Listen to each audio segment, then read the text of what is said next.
موضوع الدرس في قصة قوم فرعون وما فيها من العبر، سورة الدخان، تفسیر ابن کثیر۔ الحمد لله رب العالمين والصلاة والسلام على أشرف الأنبياء وسيد المرسلين سيدنا محمد وعلى آله وأصحابه أجمعين۔ اللهم صل على سيدنا محمد وعلى آل سيدنا محمد كما صليت على إبراهيم وعلى آل إبراهيم في العالمين إنك حميد مجيد۔ أعوذ بالله من الشيطان الرجيم، بسم الله الرحمن الرحيم۔ وَلَقَدْ فَتَنَّا قَبْلَهُمْ قَوْمَ فِرْعَوْنَ وَجَاءَهُمْ رَسُولٌ كَرِيمٌ أَنْ أَدُّوا إِلَيَّ عِبَادَ اللَّهِ إِنِّي لَكُمْ رَسُولٌ أَمِينٌ وَأَنْ لَا تَعْلُوا عَلَى اللَّهِ إِنِّي آتِيكُمْ بِسُلْطَانٍ مُبِينٍ وَإِنِّي عُذْتُ بِرَبِّي وَرَبِّكُمْ أَن تَرْجُمُونِ وَإِن لَّمْ تُؤْمِنُوا لِي فَاعْتَزِلُونِ۔ فَدَعَا رَبَّهُ أَنَّ هَٰؤُلَاءِ قَوْمٌ مُجْرِمُونَ فَأَسْرِ بِعِبَادِي لَيْلًا إِنَّكُمْ مُتَّبَعُونَ وَاتْرُكِ الْبَحْرَ رَهْوًا إِنَّهُمْ جُندٌ مُغْرَقُونَ كم تركوا من جنات وعيون وزروع ومقام كريم ونعمة كانوا فيها فاكهين كذلك وأورثناها قوما آخرين فما بكت عليهم السماء والأرض وما كانوا منذرين وَلَقَدْ نَجَّيْنَا بَنِي إِسْرَائِيلَ مِنَ الْعَذَابِ الْمُهِينِ مِنْ فِرْعَوْنَ إِنَّهُ كَانَ عَالِيًا مِنَ الْمُسْرِفِينَ وَلَقَدِ اخْتَرْنَاهُمْ عَلَى عِلْمٍ عَلَى الْعَالَمِينَ وَآتَيْنَاهُمْ مِنَ الْآيَاتِ مَا فِيهِ بَلَاءٌ مُبِينٌ۔ قال المؤلف والمفسر رحمه الله تبارك وتعالى وقال عز وجل كذلك وأورثناها قوما آخرين وهم بنو إسرائيل كما تقدم، وقوله سبحانه وتعالى فما بكت عليهم السماء والأرض أي لم تكن لهم أعمال صالحة تصعد في أبواب السماء وتبكي على فقدهم ولا لهم في الأرض بقاع عبدوا الله تعالى فيها فوقدتهم فلهذا استحقوا أن لا ينذروا ولا يؤخروا لكفرهم وإجرامهم وعتوهم وإنادهم۔ اب اللہ تبارک و تعالی نے ارشاد فرمایا کہ ان پر نہ تو آسمان رویا نہ زمین روئی۔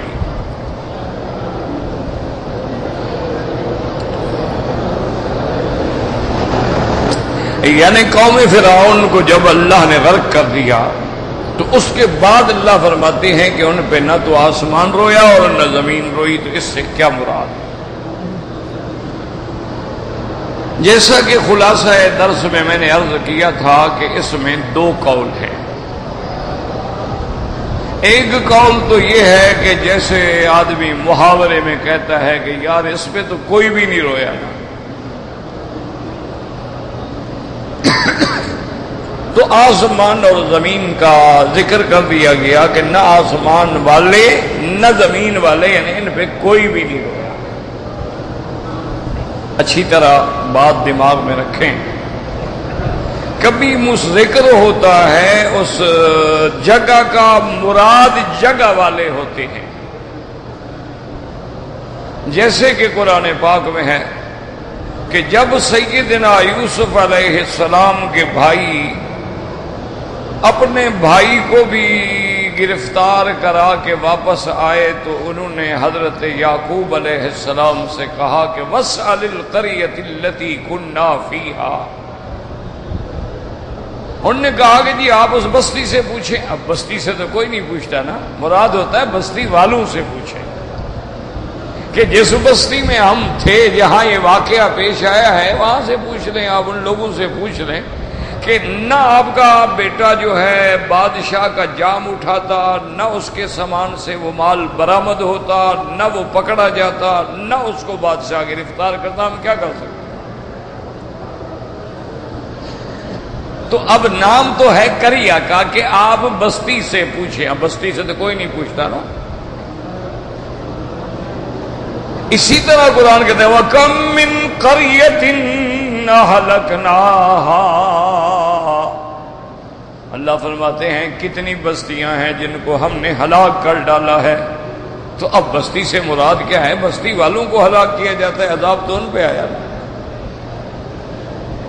تو اس لیے علماء فرماتے ہیں کہ کبھی کبھی چیز جگہ کا نام لیا جاتا ہے لیکن مراد جگہ والے ہوتے ہیں۔ اب آسمانوں میں اللہ کے فرشتے ہیں اور زمین میں اللہ کی مخلوق ہے، انس ہیں، جن ہیں جو مکلف ہیں۔ تو اس کا معنی یہ ہے کہ یہ ایسی بدبخت قوم تھی، نافرمان سرکش قوم تھی، ان پر تو نہ آسمان والوں کو رونا آیا اور نہ زمین والوں کو رونا آیا، سب نے کہا اچھا ہوا۔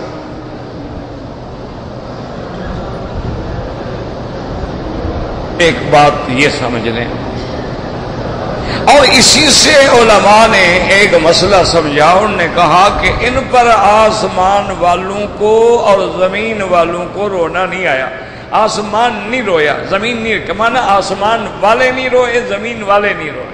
تو انہوں نے کہا اس کا معنی یہ ہے کہ اگر کوئی اللہ کے بندے پہ مشکل آئے تو اس پہ آسمان والے بھی روتے ہیں اور زمین والے بھی روتے ہیں۔ اگر کسی اللہ کے بندے پہ کوئی کامیابی آئے تو زمین والے بھی خوش ہوتے ہیں، آسمان والے بھی خوش ہوتے ہیں۔ اس کی مثال ہے، واقعات ہیں، سمجھیں کہ جب سیدنا امیر المؤمنین حضرت عمر بن الخطاب الناطق بالحق والصواب، وزیر النبی المصطفیٰ ثانی الخلفاء رضی اللہ تعالی عنہ وارضاہ، جب آپ اسلام لے آئے تو صحابہ اتنا خوش ہوئے کہ فوراً نعرہ تکبیر بلند کیا، اللہ اکبر، حالانکہ وہ چھپ کے بیٹھے ہوئے تھے، تو وہاں تو آواز بلند نہیں کرنی چاہیے تھی، لیکن خوش ہو گئے۔ اسی طرح جبریل علیہ السلام نے بھی آ کے کہا کہ یا محمد صلی اللہ علیہ وسلم، عمر کے اسلام سے آسمان والے بھی خوشیاں منا رہے ہیں۔ تو اس کا معنی یہ ہے کہ آسمان والے بھی خوشیاں مناتے ہیں اور زمین والے بھی خوشیاں مناتے ہیں، اور اگر کوئی ایسی بات ہو جائے جو کسی ظالم کی ہلاکت ہے تو نہ آسمان والوں کو رونا آتا ہے نہ زمین والوں کو رونا آتا ہے۔ اسی لیے قرآن پاک کی ایک آیت مبارک میں آتا ہے کہ کلا انہم من ربہم یومئذ لمحجوبون، اللہ فرماتے ہیں قیامت والے دن کافر جو ہیں اپنے رب سے حجاب میں ہوں گے، اپنے رب کی زیارت نہیں کر سکیں گے۔ اب ذکر تو کافروں کا آ رہا ہے نا کہ انہم عن ربہم یومئذ لمحجوبون، اس سے علماء نے دلیل پکڑی کہ کافر اگر حجاب میں ہیں، اس کا معنی ہے کہ مومن حجاب میں نہیں ہوں گے، مومنوں کو اللہ اپنی زیارت نصیب کروائیں گے۔ اسی طرح قرآن کہتا ہے کہ لا یکلمہم اللہ یوم القیامۃ ولا ینظر الیہم ولا یزکیہم ولہم عذاب علیم، اللہ فرماتے ہیں کہ قیامت والے دن اللہ کافروں سے بات ہی نہیں کریں گے، کافروں پہ نظر ہی نہیں کریں گے، نہ کافروں کو پاک کریں گے، بلکہ ان کے لیے عذاب دردناک ہے۔ تو علماء نے مسئلہ نکالا کہ جب کافروں سے بات نہیں کریں گے، کافروں پہ نظر نہیں کریں گے، تو کیا معنی مومنوں سے بات بھی کریں گے، مومنوں پہ نظر بھی کریں گے، چونکہ وہ تو ان کی ضد ہے نا۔ تو اس لیے اب بات کو سمجھیں کہ اس کا معنی یہ ہوا کہ فما بکت علیہم السماء والارض وما كانوا منذرين، نہ ان پہ آسمان یعنی آسمان والے، نہ ان پہ زمین والے کوئی بھی نہ رویا، اور نہ پھر ان کو مہلت دی گئی کہ اور کچھ مہلت دے دیں، بلکہ اللہ نے اپنے عذاب میں پکڑ لیا۔ تو ایک معنی یہ ہوا، اس کو اچھی طرح دماغ میں رکھ لیں۔ اور بعض علماء تو یہ کہہ دیتے ہیں نا کہ بھی آسمان والے یا زمین والے بھی مراد، معنی یہ ہے کہ بس ان پہ کوئی نہیں رویا۔ جیسے کہ آدمی کہتا ہے یار یہ تو کوئی بیچارہ ایسا بد نصیب تھا، اس کو تو کوئی پوچھنے بھی نہیں آیا۔ اچھا، دوسرا قول جو ہے قرآن و حدیث کی روشنی میں وہ یہ ہے، وہ کہتے ہیں نہیں، حقیقتاً آسمان روتا ہے، حقیقتاً زمین خود روتی ہے۔ اس کی وجہ یہ ہے کہ اللہ نے ہر چیز میں ایک شعور رکھا ہے، ایک قوت ادراک رکھی ہے اور قوت تسبیح رکھی ہے، کہ اس لیے نص ہے قرآن میں وَإِن مِّن شَيْءٍ إِلَّا يُسَبِّحُ بِحَمْدِهِ وَلَٰكِن لَّا تَفْقَهُونَ تَسْبِيحَهُمْ۔ اللہ فرماتے ہیں کوئی چیز ایسی نہیں مگر وہ اللہ کی تسبیح بیان کرتی ہے، اللہ کا حمد کرتی ہے۔ یہ الگ بات ہے کہ تم ان کی تسبیح کو سمجھ نہیں سکتے ہو، ورنہ ہر چیز جو ہے وہ اللہ کی تسبیح کر رہی ہے۔ اسی لیے کسی شاعر نے کہا تھا نا کہ ہر مرغ باغ تیری تسبیح پڑھ رہے ہیں، اور ہر غنچہ کے دہن سے سنتا ہوں نام تیرا۔ وہ کہتا ہے دنیا کی ہر چیز جو ہے وہ اللہ کی تسبیح کہہ رہی ہے، پہاڑ تسبیح کہہ رہے ہیں، زمینیں تسبیح کہہ رہی ہیں، درخت تسبیح کہہ رہے ہیں، جبال ہیں، جمادات ہیں، اور دنیا میں پرندے ہیں، مچھلیاں ہیں، حشرات، ہر چیز تسبیح کہتی ہے۔ اب پھر اس میں دو قول ہیں، یاد رکھو کہ تسبیح سے کیا مراد ہے۔ بعض علماء فرماتے ہیں کہ تسبیح حالی ہے۔ تسبیح حالی کیا معنی؟ یعنی ان کا وجود دلالت کر رہا ہے کہ ہمارے پیدا کرنے والا کوئی ہے، اور ہمارے پیدا کرنے والا ہر نقص سے پاک ہے، اور ہمارے پیدا کرنے والا ہر قسم کے حمد کا سزاوار ہے۔ یعنی اس کا وجود ہی دلالت کر رہا ہے کہ آسمانوں پہ نظر ڈالو، دلالت کرتے ہیں کہ ہمیں کوئی بنانے والا ہے۔ تو جب آسمانوں میں ہم نقص نہیں نکال سکے تو بنانے والے میں کیسے نقص ہوگا؟ وہ کہتے ہیں کہ یہ تسبیح حالی ہے، یعنی ہر چیز کا وجود جو ہے وہ اپنے خالق مالک پہ دلالت کر رہا ہے، تو اس کا یہ دلالت کرنا گویا تسبیح ہے۔ بعض علماء فرماتے ہیں کہ نہیں، یہ بات نہیں ہے، بلکہ تسبیح حالی نہیں، تسبیح قالی مراد ہے۔ کیا مانا؟ ہر چیز حقیقتاً تسبیح کہتی ہے۔ اس لیے وہ کہتے ہیں قرآن پاک میں آتا ہے اللہ تبارک و تعالیٰ نے حکم دیا وَلَقَدْ آتَيْنَا دَاوُودَ مِنَّا فَضْلًا يَا جِبَالُ أَوِّبِي مَعَهُ وَالطَّيْرَ وَأَلَنَّا لَهُ الْحَدِيدَ۔ اللہ فرماتے ہیں ہم نے حضرت داؤد پہ فضل کیا، اور ہم نے پہاڑوں کو حکم دیا کہ جب میرا بندہ میرا داؤد میرا پیغمبر ذکر کرے تو تم اس کے ساتھ مل جاؤ، ذکر میں جواب دو۔ اور ہم نے پرندوں کو بھی حکم دیا کہ جب اللہ کا پیغمبر ذکر کرے تو تم کھڑے ہو کے ذکر میں شامل ہو جاؤ۔ اس کا مطلب ہے کہ پہاڑ بھی ذکر کرتے ہیں، اس کا مطلب ہے کہ اللہ کے پرندے بھی ذکر کرتے ہیں۔ یہ الگ بات ہے کہ ہم سمجھ نہیں سکتے ہیں۔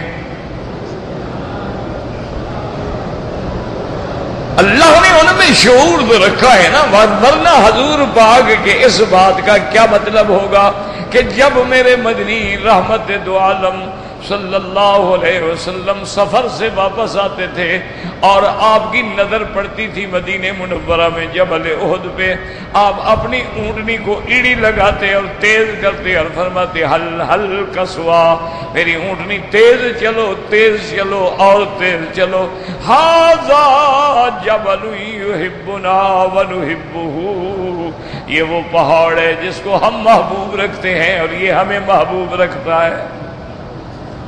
پہاڑ کے محبوب رکھنے کا کیا معنی؟ اگر پہاڑ میں شعور ہی نہیں ہے، اگر اس میں کوئی شعور نہیں ہے تو حضور کا یہ فرمانا ہے۔ اسی لیے صحیح حدیثوں میں ہے، آج بھی آپ مدینہ جاتے ہیں، اللہ ہم سب کو نصیب فرمائے، ریاض الجنہ میں آپ جاتے ہیں، آپ دیکھتے ہیں نا کہ وہاں استوانہ ہے، وہ اپنا یہ جو ستون بنے ہوئے نا، کوئی استوانہ ابی لبابہ ہے، استوانہ عائشہ ہے، استوانہ حرس ہے، استوانہ سریر ہے، یہ سارے استوانے ہیں۔ تو اصل میں یہی وہ استوانہ تھا کہ حضور جس کے ساتھ کھڑے ہو کر ٹیک لگا کے جمعہ کا خطبہ پڑھتے تھے، تو وہ ایک ستون تھا۔ ستون کیا تھا؟ ایک کھجور کا ایک تنا تھا، کھجور کی لکڑی اوپر سے کاٹ کے اس کو زمین میں کھڑا کر دیا گیا، تو گویا وہ ایک علامت تھی منبر کی۔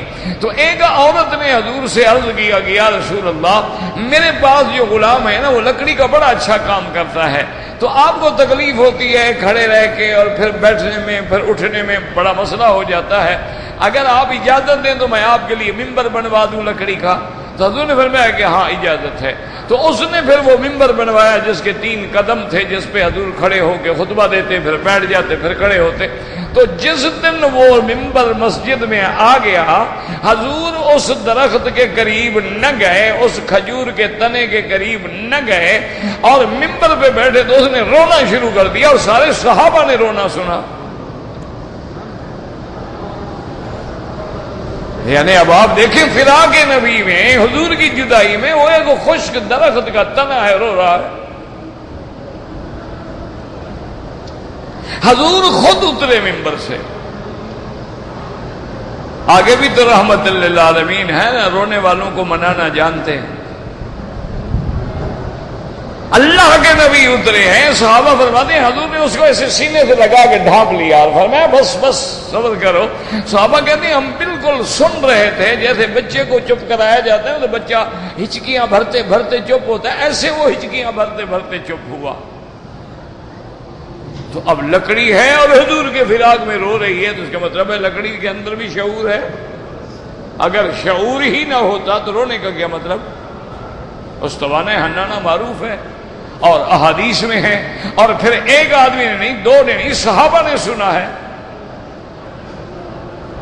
تو اس لیے علماء فرماتے ہیں یاد رکھو کہ ہر چیز جو ہے وہ تسبیح کہہ رہی ہے، چاہے وہ لکڑی ہے، چاہے وہ پتھر ہے، چاہے وہ گھاس ہے، چاہے وہ دنیا کی کوئی چیز ہے، لیکن ہم ان کی تسبیح کو سمجھ نہیں سکتے ہیں، کیوں وہ ہماری طرح تو نہیں کہتے نا سبحان اللہ والحمدللہ لا الہ الا اللہ اللہ اکبر، ان کی اپنی بولی ہے۔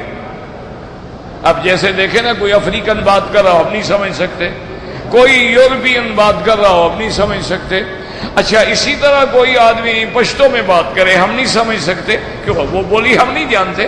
تو ان کی تسبیحات جس زبان میں ہیں وہ بھی اللہ جانتے ہیں، ہم نہیں جانتے، لیکن وہ تسبیح کہتے ہیں۔ اسی لیے آپ نے قبر مبارک، جب آپ نے قبروں پہ وہ چھڑی لگائی تھی تو معنی یہی تھا نا، آپ نے فرمایا جب تک یہ ذکر کرے گا تو ان کا عذاب میں تخفیف، تو معنی ہر چیز ذکر کرتی ہے۔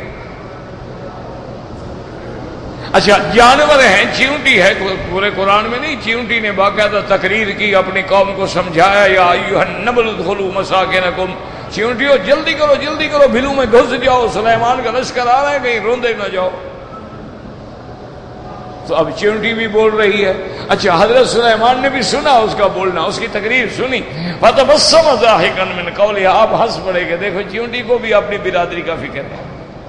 ایک انسان ایسا جانور ہے جس کو اپنی برادری کا کوئی فکر نہیں، یہ پتہ نہیں کوئی ایسی بلا ہے، ایسا درندہ ہے کہ انسان کا قاتل ہے، انسان انسانوں کو اجاڑتا ہے، انسان انسانوں کو فنا کر دیتا ہے، ورنہ چیونٹی اپنی چیونٹیوں کی خیر خواہ ہے، جانور اپنے جانوروں کے خیر خواہ ہے۔ اور دیکھیں آپ دریاؤں میں مچھلیاں ہیں، ان کی قسمیں ہیں، ہر قسم اپنی قسم کی خیر خواہ ہے۔ ایک انسان ایسا درندہ ہے کہ اگر یہ ترقی کرے تو فرشتوں سے بھی آگے نکل جاتا ہے، اور ذلت کی گار میں گرے تو پھر ابلیس کو بھی پیچھے چھوڑ دیتا ہے۔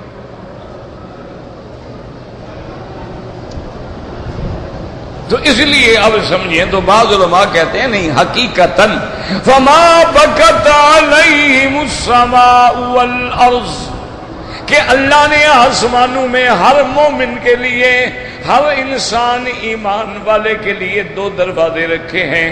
ایک دروازے سے اس کا رزق اترتا ہے، اور ایک دروازے سے اس کے اعمال صالحہ اوپر جاتے ہیں۔ الیہ یصعد الکلم الطیب والعمل الصالح یرفعہ۔ تو اب حدیث میں آتا ہے کہ جب مومن بندہ مر جاتا ہے تو وہ دروازے خالی ہو جاتے ہیں، اب نہ رزق آ رہا ہے نہ عمل جا رہے ہیں، تو حقیقتاً وہ آسمان کا ٹکڑا روتا ہے کہ کاش میں اس مومن کے قصے سے محروم ہو گیا۔ اسی لیے اسی طرح ایک اور حدیث میں بھی آتا ہے کہ جب مومن مرتا ہے، دعا کریں اللہ ہم سب کو ایمان پہ موت دے، اللہم امتنا علی الایمان، اللہم ارزقنا حسن الختام، اللہم اجعل آخر کلامنا لا الہ الا اللہ محمد الرسول اللہ۔ جب مومن کی موت کا وقت آتا ہے تو فرشتے آ کے اس کے روح کو نکالتے ہیں، اور روح کو پھر جنت کے کفن پہنا کے لے کے اوپر جاتے ہیں۔ تو ہر آسمان کے دروازے سے پوچھا جاتا ہے کہ کون ہے، تو کہتے ہیں فلاں مومن کی روح ہے، ہم اس کو لے کے علیین میں جا رہے ہیں۔ تو اس لیے اس کا معنی ہے کہ آسمان جو ہے وہ بھی روتے ہیں، حقیقتاً روتے ہیں۔ اسی طرح وہ زمین کا ٹکڑا جہاں اللہ کا بندہ نمازیں پڑھتا تھا، نفل پڑھتا تھا، تہجد پڑھتا تھا، تلاوت کرتا تھا، قرآن پڑھتا تھا، اب جب مر گیا تو جگہ خالی ہو گئی، تو وہ جگہ بھی روتی ہے کہ اللہ مجھ پر تیرے ذکر کرنے والا بندہ چلا گیا۔ اور اسی طرح جب کوئی کافر ہے اور اللہ کا دشمن ہے تو وہ جب مرتا ہے تو زمین بھی شکر کرتی ہے، آسمان بھی شکر کرتے ہیں کہ لعنت ہو، دفع ہو، دفع اچھا ہوا۔ یہ ہمارے اوپر بوجھ تھا کہ روز ہمارے اوپر گناہ کر رہا تھا، زمین پہ کھڑے ہو کے خدائی کے دعوے کرتا تھا کہ انا ربکم الاعلی، میں ہی بڑا رب ہوں۔ تو اس لیے علماء فرماتے ہیں کہ حقیقتاً جب فرعون پہ عذاب آیا، نہ تو اس کے لیے آسمان کو رونا آیا نہ زمین کو رونا آیا، کہ وہ تو ظالم تھا، وہ تو اسی بات کا حقدار تھا، اور نہ پھر اللہ تبارک و تعالیٰ نے ان کو مہلت دی کہ اب عذاب سے حکم دیا کہ بس اب ان کا وقت آ گیا ہے، ان کا مکمل ہو گیا ٹائم، اب ان کے لیے عذاب ضروری ہے۔ تو اس لیے ہمیشہ اللہ تبارک و تعالیٰ سے دعا بھی کیا کریں، اللہ سے معافی بھی مانگا کریں، اور گناہ کرتے ہوئے ڈرا کریں کہ قیامت والے دن یہ زمین بھی گواہی دے گی، قیامت والے دن ملائکہ بھی گواہی دیں گے، قیامت والے دن ہمارے اعضاء بھی گواہی دیں گے۔ تو جب اتنے گواہ موجود ہوں اور پھر بھی آدمی شرم نہ کرے تو پھر تو ہلاکت ہی ہلاکت ہے اور بربادی ہی بربادی ہے۔ تو اس لیے بعض علماء فرماتے ہیں کہ یہ حقیقت ہے کہ جب فرعون پہ، اور ایک بات یاد رکھیں کہ آج کل دنیا میں جتنے دشمن اسلام ہیں، یہودیت ہے، صہیونیت ہے، ماسونیت ہے، مارکسزم ہے، ہندو مت ہے، جین مت ہے، یدھ مت ہے، اور باطل فرقے ہیں، قادیانی ہیں، ذکری ہیں، آغا خانی ہیں، اور کئی دنیا کے فرقے۔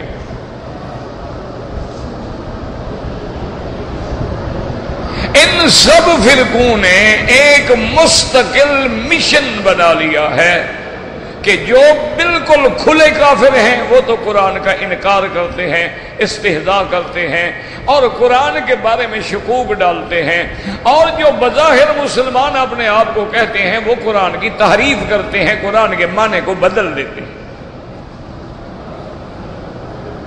ایک بات کو یاد رکھیں، ایک تو کافر ہے نا جی، ٹھیک ہے، ہندو ہے، یہودی ہے، بدھ مت ہے، وہ نصرانی ہے، وہ تو خدا رسول قرآن کو نہیں مانتا، وہ تو بالکل قرآن کے خلاف ایسے ایسے شبہات پیش کرتا ہے کہ لوگوں کے دماغ میں یہ بات بیٹھ جائے کہ نعوذ باللہ قرآن سچا نہیں۔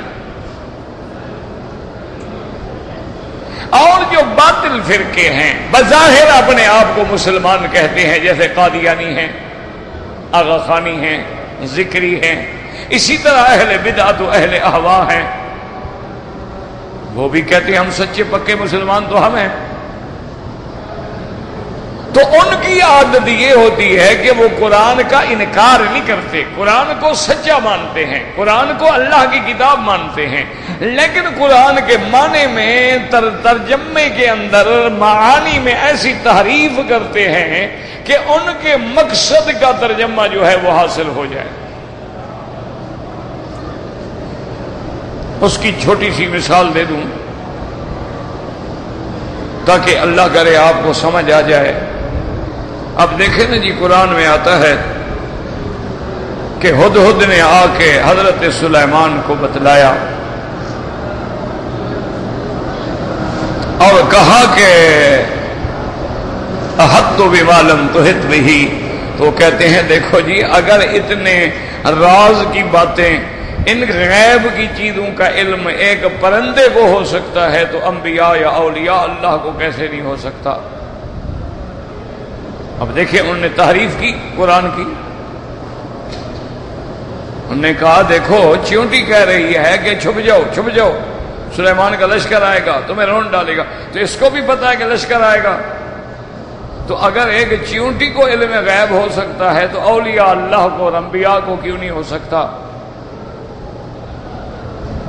آگے بیچارے خالی الذہن لوگ بیٹھے ہوتے ہیں جن کے پاس علم نہیں ہوتا، وہ کہتے ہیں یار بات تو ٹھیک ہے، آخر دیکھو نا چیونٹی کہہ رہی ہے نا، تو علم ہوا تو چیخنے لگی نا کہ یا ایھا النمل ادخلوا مساکنکم۔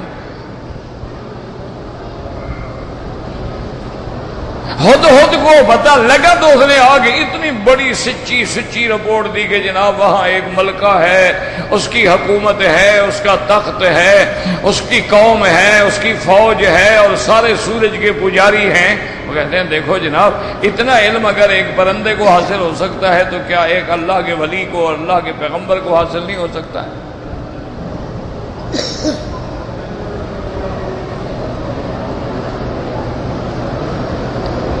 اسی طرح یعنی ان کو جہاں موقع ملے گا نا وہ فوراً تعریف کر دیں گے۔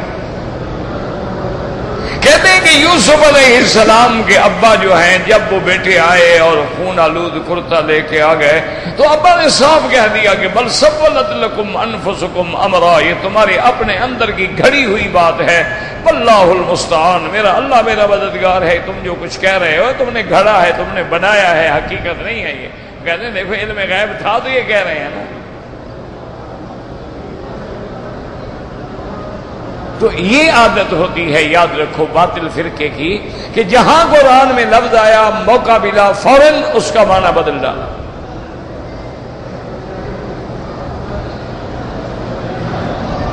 حالانکہ وہ یہ بھی غور نہیں کرتے کہ بھئی اگر تم ہد کا علم مان رہے ہو تو پھر سلیمان کے تو عدم علم پر دلیل ہے۔ وہ کہتا ہے سلیمان علیہ السلام کو کہ جو مجھے پتا ہے تجھے پتا ہی نہیں، تو پھر ہم کیا کریں؟ یعنی ہدہد کے بارے میں فیصلہ کریں؟ وہاں بھی تھا، نبی کو کہہ رہا ہے کہ تم نہیں جانتے مجھے پتا ہے، سیدھی بات ہے، وہ دیکھ کے آ رہا ہے، پیغمبر نے نہیں دیکھا، تو اب قرآن کے معنی کو بدلنے کی کیا ضرورت ہے؟ اس میں یعقوب علیہ السلام کا علم غیب اگر ہوتا تو بیٹے کو جا کے کنویں سے نہ نکال لیتے۔ اللہ کے بندے 2 4 5 میل پہ کنواں تھا جہاں حضرت یوسف زندہ موجود ہیں، تو یعقوب علیہ السلام فرماتے مجھے پتا ہے جھوٹ بول رہے، چلو یا وہاں یوسف کنویں میں ہم نکالتے ہیں۔ تو علم تو نہیں تھا، وہ تو حالات و قرائن بتا رہے تھے کہ حضرت یوسف کے قمیص کو خون لگا کے آ گئے. جیسے آج کل بھی آپ دیکھیں نا ماتم کرتے ہیں, باقاعدہ حضرت حسین کے گھوڑے بناتے ہیں, پھر ان کو تیر لگاتے ہیں, پھر ان پہ رنگ ڈالتے ہیں, ان کا خون بہاتے ہیں. یہ کیا ہے؟ یہ وہی ڈرامہ ہے جیسے انہوں نے کھیلا تھا.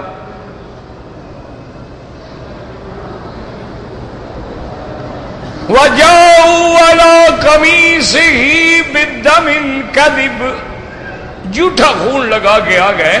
تو یعقوب علیہ السلام سمجھ گئے. انہوں نے کہا بیٹے اگر یوسف علیہ السلام کو تمہارے قول بھیڑیا کھا گیا ہے تو تم سے تو بھیڑیا ہی سمجھدار تھا کہ یوسف کو کھا گیا. قمیص کا سارا خون میں بھرا ہوا ہے, قمیص پھٹا کہیں بھی نہیں. پہلے اس نے قمیص اتار کے رکھا, پھر یوسف کو کھایا, پھر خون لگایا.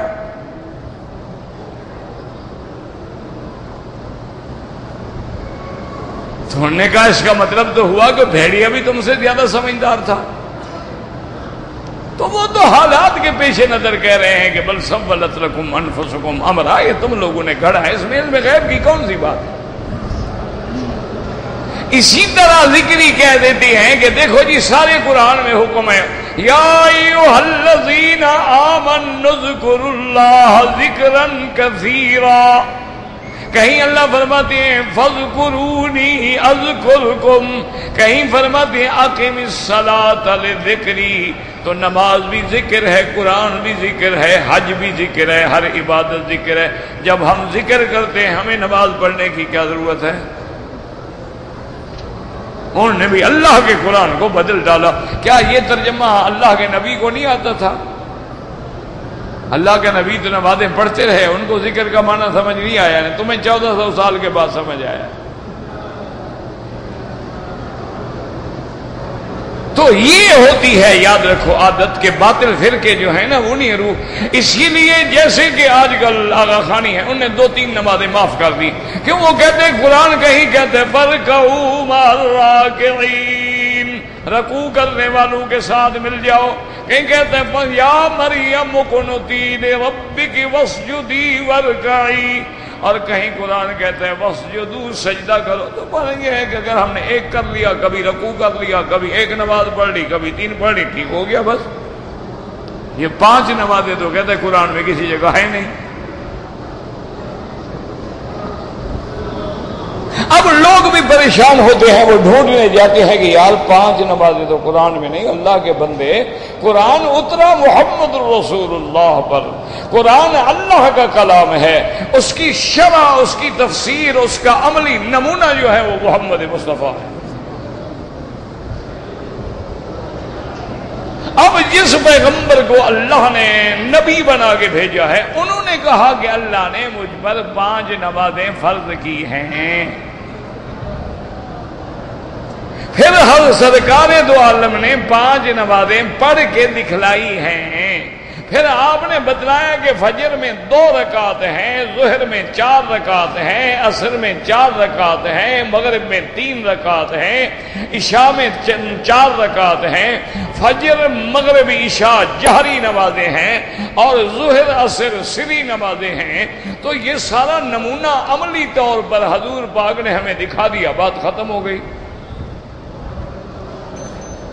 اور قرآن نے بھی اوقات کا ذکر کر دیا کہ ان الصلاۃ کانت علی المؤمنین کتابا موقوتا, اور کہیں فرمایا اقم الصلاۃ لدلوک الشمس الی غسق اللیل وقرآن الفجر ان قرآن الفجر کان مشہودا ومن اللیل فتہجد بہ نافلۃ لک عسیٰ ربک ان یبعثک مقاما محمودا.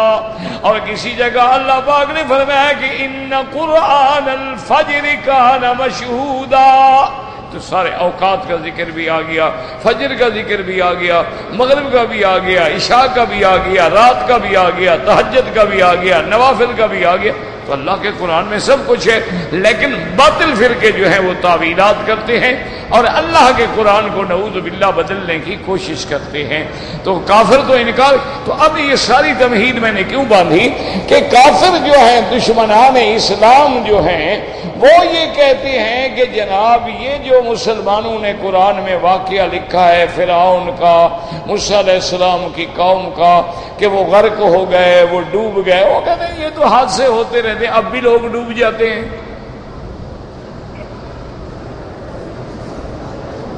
وہ کہتے ہیں دیکھو کہ جناب بالی میں سونامی آیا، کتنا بڑا طوفان آیا جس میں ہزاروں بندے ڈوب گئے۔ اب بھی آپ سنتے ہیں کہ جناب بنگلہ دیش میں طوفان آیا، کتنے لاکھوں گھر گر گئے۔ اب بھی آپ سنتے ہیں کہ فلاں ملک میں ہوا کا طوفان آیا، لاکھوں گھروں کی چھتیں اڑ گئیں۔ اب بھی آپ سنتے ہیں کہ جناب فلاں جگہ میں زلزلہ آیا اور پہاڑ جو تھے وہ بھی سرک گئے اور زمین میں گھر دھنس گئے۔ یہ تو ہوتا رہتا ہے، اس میں کیا معجزہ ہے یا اس میں کیا اسلام کی حقانیت ہے؟ یہ تو حوادث الدہر ہیں، ہو سکتے ہیں، کبھی ہو سکتے ہیں، کسی جگہ ہو سکتے ہیں۔ تو اس لیے قرآن پاک نے جو یہ واقعات بیان کیے ہیں یہ کوئی ایسی ضروری بات ہی نہیں ہے، یہ تو حادثے ہیں، دنیا میں ہوتے رہتے ہیں۔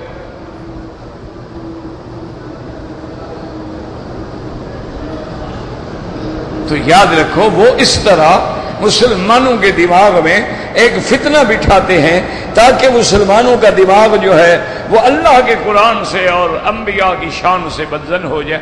لیکن بات سمجھو، ایک ہے عذاب کا آ جانا، ایک ہے زلزلے کا آ جانا، ایک ہے کسی جگہ برقان آگ کا نکل آنا، ایک ہے دریاؤں میں طوفان کا آ جانا، بالکل ٹھیک ہے ہوتا ہے۔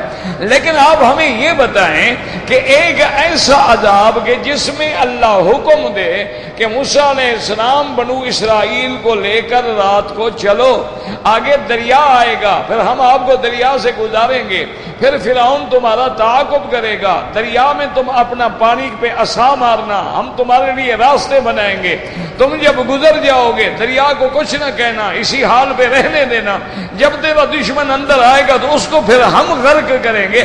اب یہ تو عذاب ظاہر ہے نا کہ یہ حادثہ نہیں ہے، یہ اللہ کا عذاب ہے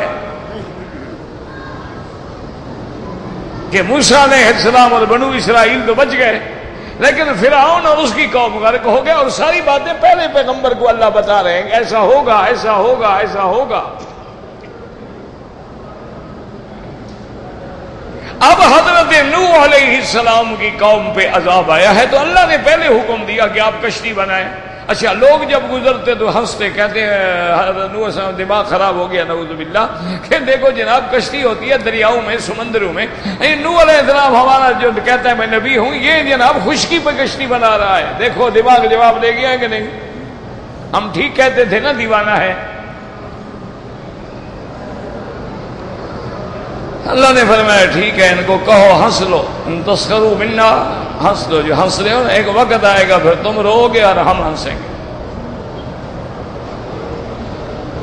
اب جناب کشتی بن گئی، اب حضرت نوح کہتے ہیں یا اللہ مجھے کیسے پتہ چلے گا کہ بھی طوفان آنے والا ہے؟ اللہ نے فرمایا کہ جب اس تنور سے، جو تنور ہے جہاں آگ جلا کے روٹی پکتی ہے، جب اس کے اندر سے چشمہ ابلنے لگے، سمجھ لینا کہ عذاب آ گیا ہے، جلدی جلدی جوڑے لے کے کشتی میں سوار ہو جانا۔ تو اب یہ تو حادثہ نہیں ہے، تو اللہ پہلے بتا رہے ہیں۔ نوح علیہ السلام باقاعدہ کشتی بنا رہے ہیں، پھر جو لوگ نوح علیہ السلام کے ساتھ کشتی میں سوار ہو گئے وہ بچ گئے، اور جو سوار نہیں ہوئے وہ غرق ہو گئے۔ یہ تو حادثہ نہیں نا بدبختو، یہ تو اللہ کا عذاب ہے۔ تو اس لیے ہمیشہ یاد رکھیں کہ یہ جتنے واقعات ہیں، جتنے قرآن پاک میں اللہ نے اقوام سابقہ کے باتیں ذکر فرمائی ہیں، ان کے اندر بہت بڑی عبرتیں ہیں، اور ان کے اندر تصدیق ہے نبوت محمد مصطفیٰ صلی اللہ علیہ وسلم کہ بھئی حضور تو مصر میں نہیں تھے نا، حضور پاک تو قوم عاد اور قوم سمود کو آپ نے کبھی دیکھا ہی نہیں، حضور پاک نے نوح علیہ السلام کو اور نوح علیہ السلام کی قوم کو کبھی دیکھا ہی نہیں، حضور علیہ السلام نے تو کبھی صالح علیہ السلام ان کی قوم کو دیکھا نہیں اور خبر دے رہے ہیں، اور ایک ایک لفظ سچا ہے، تو معلوم ہوا کہ آپ کا تعلق اللہ کے وحی سے ہے اور آپ سچے رسول، اس لیے یہ واقعات آتے ہیں۔ اسی کو قرآن کہتے ہیں فما بکت علیہم السماء والارض وما كانوا منذرین۔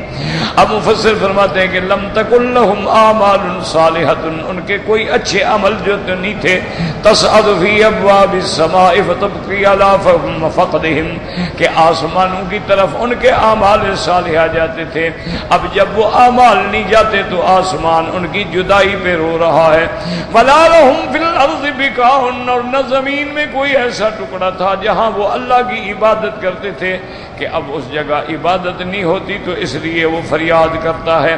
فلہذا استحقوا، اب اسی بات کے مستحق ہیں اللہ ینظروا، کہ نہ مہلت دی جائے، ولا یؤخرون، ان کو چھوڑا جائے، لکفرہم و اجرامہم و عتوہم و عنادہم، ان کے کفر کی وجہ سے، ان کے جرائم کی وجہ سے، ان کی سرکشی، ان کی عناد کی وجہ سے۔ قال الحافظ ابو یعلا الموصلی فی مسندہ حدثنا ابو احمد بن اسحاق البصری قال حدثنا مکی بن ابراہیم قال حدثنا موسى بن عبيدة قال حدثني يزيد الرقاشي قال حدثني انس بن مالك رضي الله عنه عن النبي صلى الله عليه وسلم قال ما من عبد الا وله في السماء بابان، باب يخرج منه رزقه وباب يدخل منه عمله وكلامه فاذا مات فقضاه وبكى عليه۔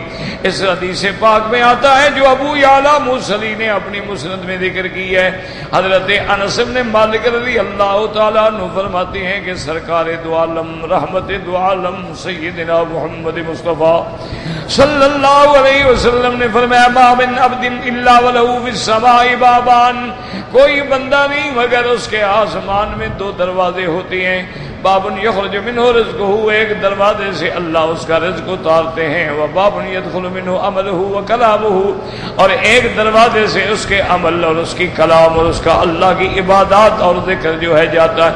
فَإِذَا مَاتَ فَقَضَاهُ وَبَكَيَ عَلَيْهِ، جب وہ مر جاتا ہے تو وہ دروازے اور آسمان اس پہ روتے ہیں، غم کرتے ہیں کہ اب وہ بندہ چلا گیا۔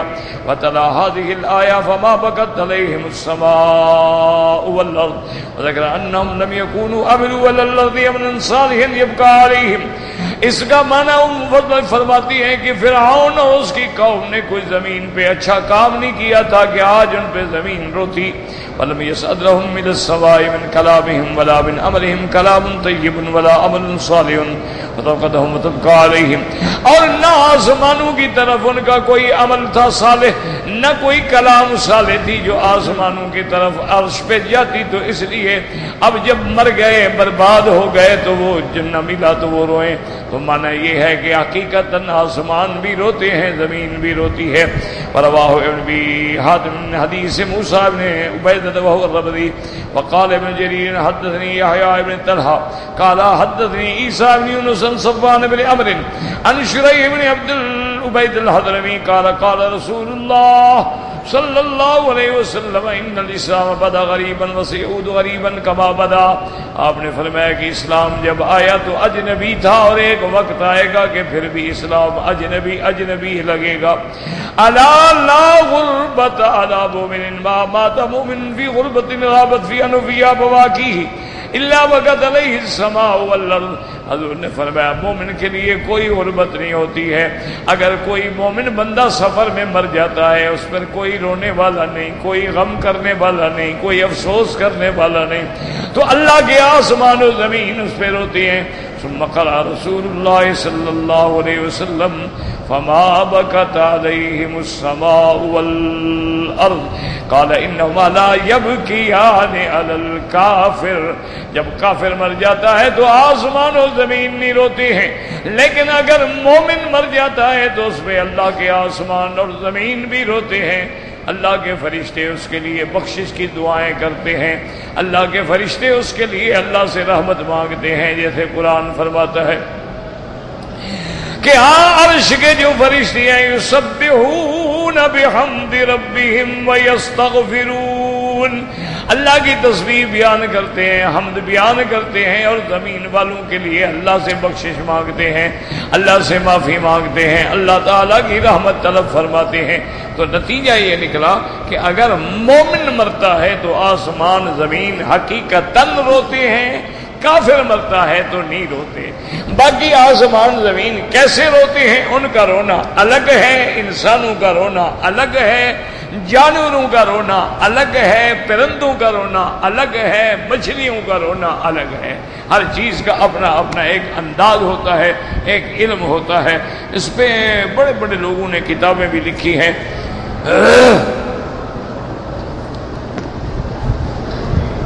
میرا بھی ایک بھائی ہیں، دوست ہیں، ڈاکٹر ہیں، بکھر کے ہیں ڈاکٹر، سخت بلوچ ہے، ہمارے برادری ہے، بھائی لوگ ہیں، اور بچوں کا بہت بڑا ڈاکٹر ہے۔ تو اس نے ایک دفعہ باقاعدہ میرے خیال میں کتاب لکھی تھی یا ریسرچ کی تھی کہ نرسری میں چھوٹے چھوٹے بچے ہوتے ہیں نا، ہسپتالوں میں 10 15 20 بچے، وہ کہتے ہیں کہ بچے جو ہے نا وہ بھی ایک دوسرے سے باتیں کرتے ہیں۔ اچھا، ایک بچہ روئے گا، دوسرا رو کر اس کو جواب دے گا، پھر تیسرا شروع ہو جائے گا، پھر چوتھا شروع ہو جائے گا، وہ بھی آپس میں باتیں کرتے ہیں لیکن رونے کی شکل میں ہوتی ہے۔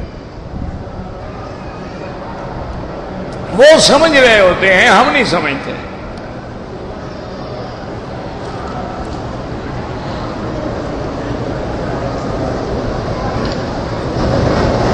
اگر بے وضو ہونے کی حالت میں قرآن جیب میں ہے کوئی حرج نہیں، مقصد یہ ہے کہ پڑھنے کے وقت میں بغیر وضو اس کو نہ ہاتھ لگائیں۔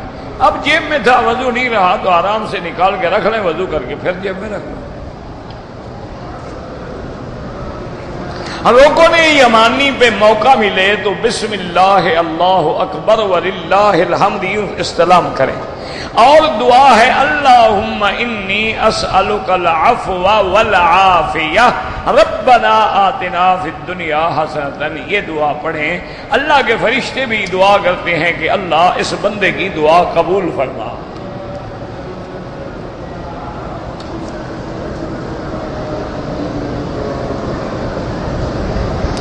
عمرہ میں دائیں کندھے کو نکالنا ہے پہلے 3 چکروں میں۔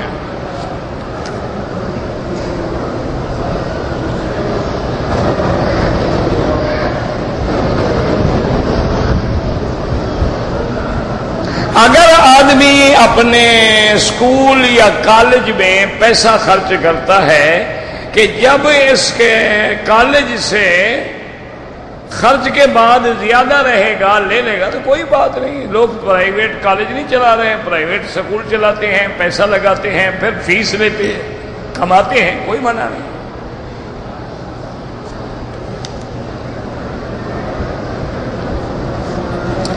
اگر قرآن پاک کا ترجمہ ہے کیسٹ میں، ہم کیسٹ لگا کے وہ ترجمہ سنتے رہیں، بالکل جائز ہے، لیکن خیال کرنا کہ ترجمہ کس کا ہے، کیونکہ بڑے بڑے لوگ آ گئے ہیں نا باطل، جنہوں نے قرآن کے نام سے ترجمے کیے ہیں، اور وہ کئی قادیانی ہیں، اچھا کئی ان کے اندر ایسے لا مذہب ہیں، اچھا بعض لوگ ایسے ہیں کہ جن کو کوئی دین کا پتہ ہی نہیں، بس انہوں نے ترجمے دیکھ کے ترجمے لکھ دیے شوق سے۔ تو دیکھا کریں کہ کس عالم کا ترجمہ سننا ہے اور کس کا نہیں سننا ہے۔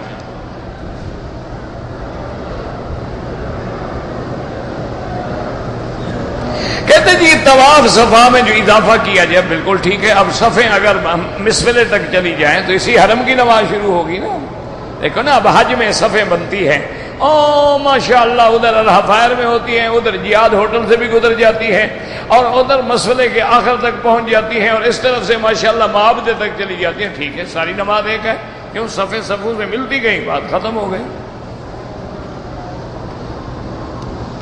ہماری قوم بھی عجیب ہے نا جی، اگر صفا مروہ کو نہ بڑھائیں لوگ مرتے ہیں، دیکھو جی کیا خدمت کر رہے ہیں، بڑھا بھی ہو جی کیوں بڑھا دیا، بتاؤ کیا کریں۔ اگر انہوں نے جمرات پہ پل بنا دی، وہ جی وہ مقام تو نہ رہا نا جمرے کا جہاں حضور پاک نے کنکری ہماری تھی، تو تم بھی تو وہ نہیں رہے، صحابہ بھی وہ نہیں رہے، تابعین بھی وہ نہیں رہے، وقت بھی وہ نہیں رہا۔ اس دور میں 1 لاکھ آدمی حج پہ آیا، اب 30 لاکھ آدمی حج پہ آتا ہے، نہ بناؤ تو ہر سال 200 400 آدمی مرتا تھا شیطان پہ۔ اب انتظام کر دیں، او جی یہ تو 3-4 پلیں بن گئی اور چھتیں بن گئی اور پتہ نہیں یہ جائز ہے یا ناجائز ہے۔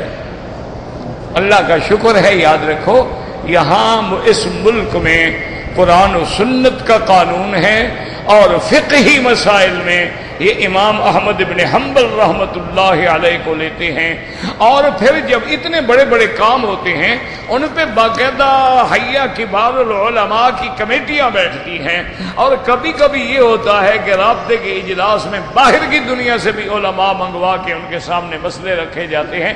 یہ ایسے نہیں کر دیتے تمہاری طرح ہماری طرح کہ جو چاہو کر دو، یہ باقاعدہ اس پہ ریسرچ ہوتی ہے، تحقیق ہوتی ہے، مسائل پہ کئی دن بحث ہوتی ہے، ایسے تھوڑا ہوتا ہے کہ ہو جائے۔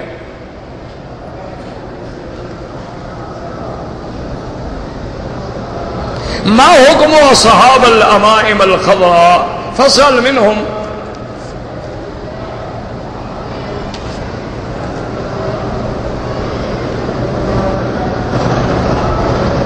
کہتے جی کہ اسلامی قانون کی روح سے جو اقامے والے پر ایک فیس رکھی جاتی ہے وہ جائز ہے، بالکل جائز ہے۔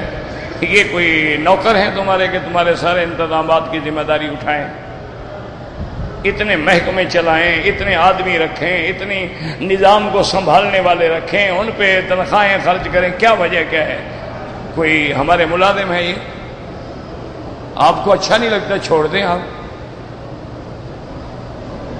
تم اس ملک میں آ کر اپنے آپ کو مزدور لکھواتے ہو اور کروڑوں کا بزنس کرتے ہو، یہ جائز ہے؟ تم اپنے آپ کو ایک عامل لکھواتے ہو کہ میں بلدیہ کا ملازم ہوں اور صفائی کرتا ہوں، اور وہیں کھڑے ہو کے زمزم بھی بیچتے ہو، سم بھی بیچتے ہو، کارڈ بھی بیچتے ہو، لوگوں کو غیر قانونی کالیں بھی کراتے ہو، یہ جائز ہے؟ یہ تو کبھی خیال نہیں آیا، صرف اقامے کی فیس کا خیال آ گیا۔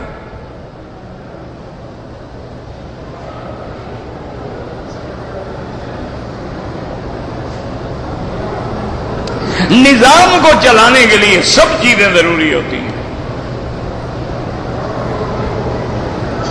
ہمارے ملک میں لال شہباز قلندر کا حج شج تو نہیں ہوتا، عرس ہوتا ہے، البتہ وہاں لوگ حج نہیں کرتے۔ حج ہوتا ہے تمہارا جبل مردار پہ، وہ ذکری فرقہ کرتا ہے، یہاں حج وج نہیں ہوتا۔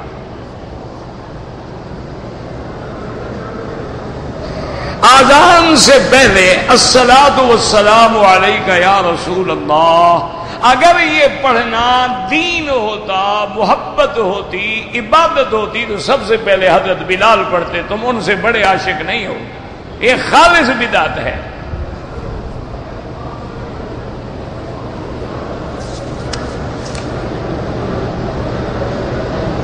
کہتے کہ الحجامہ جو ہے، یہ جو خون نکالتے ہیں، یہ علاج بالکل سنت ہے، حضور پاک نے خود حجامہ کرایا ہے۔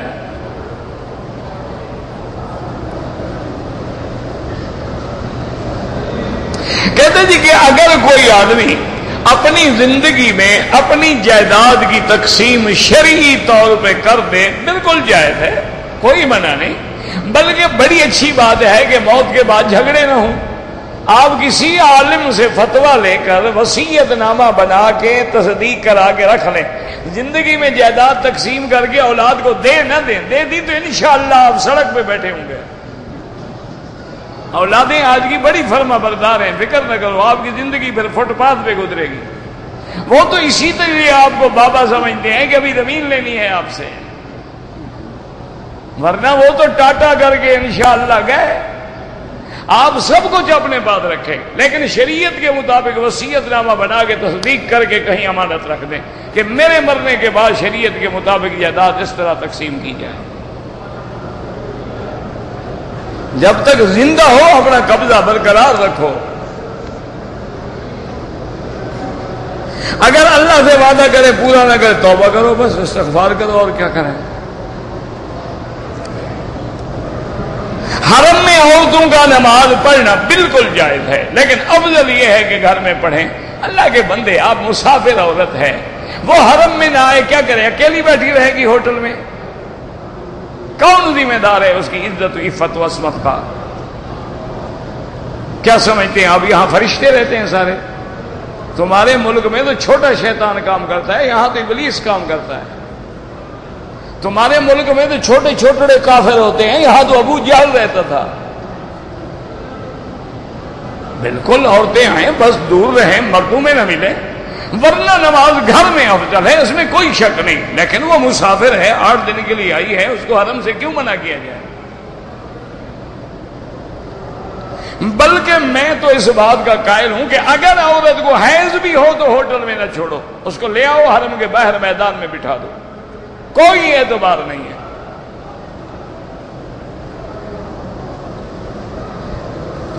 وتر جو ہے جناب احناف کے نزدیک 3 رکعت ایک سلام سے پڑھی جاتی ہیں۔ بعض علماء حنابلہ رحمہم اللہ 2 رکعتوں کے بعد سلام پھیر کے 1 رکعت پڑھتے ہیں، پڑھتے تو وہ بھی 3 رکعت ہے، وہ سلام سے فاصلہ کرتے ہیں، حنفی فاصلہ نہیں کرتے، بات تو ایک ہی ہے۔ ایسے بلا وجہ ٹکر ہے، بلا وجہ جھگڑا ہے۔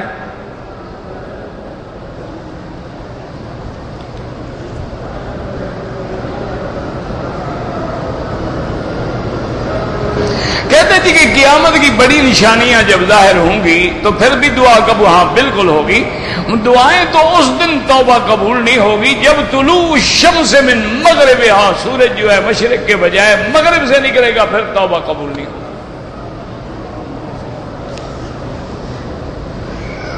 اگر ہم صدقہ کریں، خیرات کریں تو گوشت خود کھا سکتے ہیں، پھر کرنے کی کیا ضرورت ہے؟ خود ہی کھاتے رہو، نیت کر لو صدقے کی اور فریج میں رکھ کے روزانہ کھایا کرو۔ یہ اچھا صدقہ ہے کہ صدقہ کر کے کھا خود رہا ہے۔ دیکھو کتنے سمجھدار ہیں۔ اور صدقے کا معنی یہ ہوتا ہے غریبوں میں تقسیم کرو، مستحقوں کو دو، غریبوں فقیروں کو دو، جن کو بیچاروں کو گوشت نصیب نہیں ہوتا۔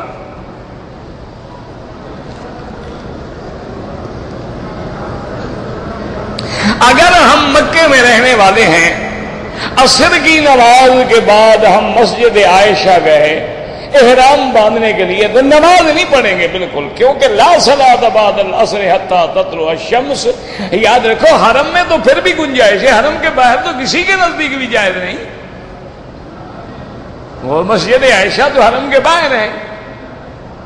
حرم کے اندر تو بعض ائمہ فرماتے ہیں کہ جب چاہو نماز پڑھ لو، لیکن باہر تو وہ بھی کہتے ہیں کہ نہ پڑھو، تو لہذا آپ بالکل نماز نہ پڑھیں، بس لبیک بعمرۃ لبیک اللہم لبیک پڑھ کے آ جائیں، بس نیت ہو گئی۔ اور ویسے بھی احرام کے لیے نماز ضروری نہیں ہے، اگر آپ ہوائی جہاز میں بیٹھے ہیں، وضو بھی نہیں، غسل بھی نہیں، کچھ نہیں، وہیں بیٹھے بیٹھے چادریں باندھ کے لبیک اللہم لبیک، آپ کا احرام ہو گیا۔ کوئی ضروری نہیں کہ نماز پڑھو، وضو کرو، غسل کرو، موقع ہے تو کر لو، ثواب ہے۔ مذہب شیعہ کب سے پیدا ہوا؟ حضرت عثمان کے زمانے سے۔ جب اسلام کی ترقی ہو گئی تو فرق باطلہ نے یہ سمجھا کہ اب اسلام کا مقابلہ نہیں ہو سکتا، مسلمان بن کے اندر رہ کے ڈاکہ مارو۔ تو عبداللہ ابن سبا نے یہ تحریک چلائی، اس نے گروپ پیدا کیے، ایک گروپ حضرت علی کا حامی بن گیا، ایک مخالف بن گیا۔ خوارج کو پیدا کرنے والا بھی وہی تھا اور روافض کو پیدا کرنے والے بھی وہی تھے۔ تو اس طرح وہ بنے اور چلتے گئے اور چلتے گئے، اور بات جب چل پڑتی ہے تو پھر چل پڑتی ہے۔ آج بھی آپ دیکھ لیں جناب، مثلا تجربہ کر لیں، آپ کسی جنگل میں بھی کوئی قبر ہو نا یا نہ بھی ہو، خود ایک مٹی کی بنا لو، اس کے اوپر ساٹن کا 2-4 گز کا سبز کپڑا ڈال کے ایک جھوپڑی بنا کے بس بیٹھے رہو، بات کسی سے نہیں کرنی، مہینے 2 مہینے میں انشاءاللہ کام چل پڑے گا۔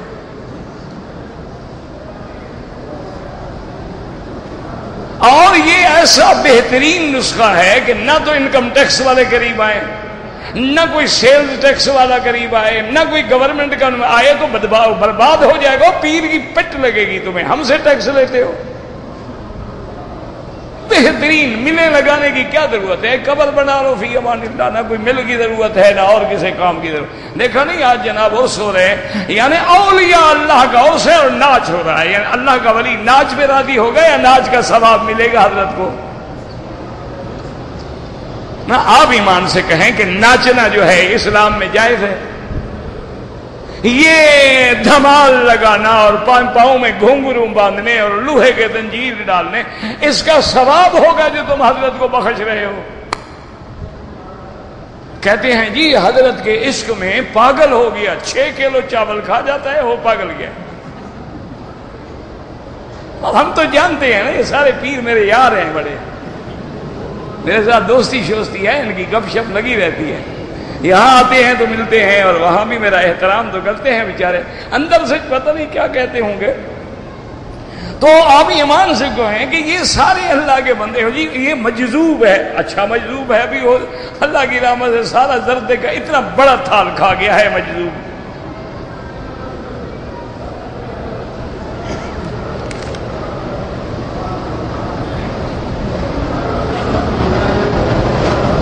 میں خانہ کعبہ کا طواف کرتے ہوئے ایک عورت کو سنا جو کہہ رہی تھی یا حنان و یا منان، یہ درست اللہ کا نام ہے تو ٹھیک کہہ رہی تھی، اور کیا کہہ رہی تھی، لیکن تم یہ عورتوں سے سنتے رہتے ہو، مرد کا کبھی نہیں سنا؟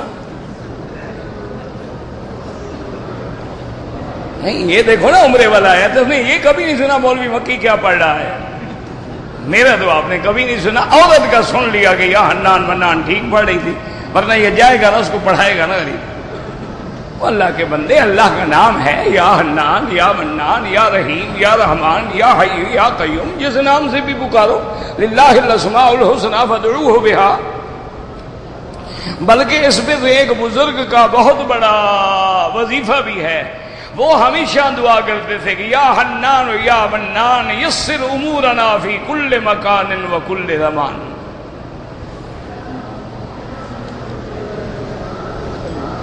کہتے جی کہ طواف ننگے سر کرنا جائز ہے، بالکل جائز ہے، تم تو نمازیں ننگے سر پڑھتے ہو، طواف کا کیا ہے؟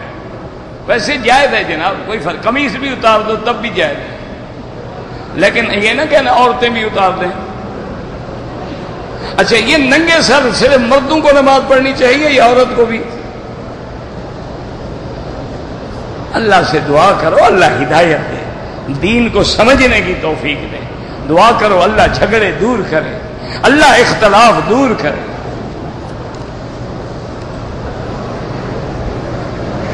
ایک شخص نے حج مفرد پڑھتا ہے، حج کی بکری تو نہیں ہے، لیکن نصاب والی قربانی وہ تو الگ چیز ہے نا، وہ تو ہر حال میں لازم ہے، حج کی بکری نہیں ہے، نصاب کی بکری الگ چیز ہے، حج کی بکری الگ چیز ہے۔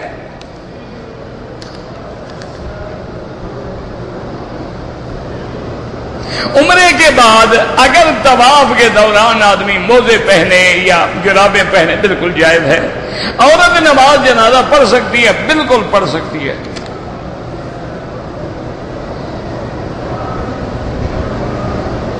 میں نے صفا مروہ جو دوڑا، شروع میں نے مروہ سے کیا، بالکل غلط کیا۔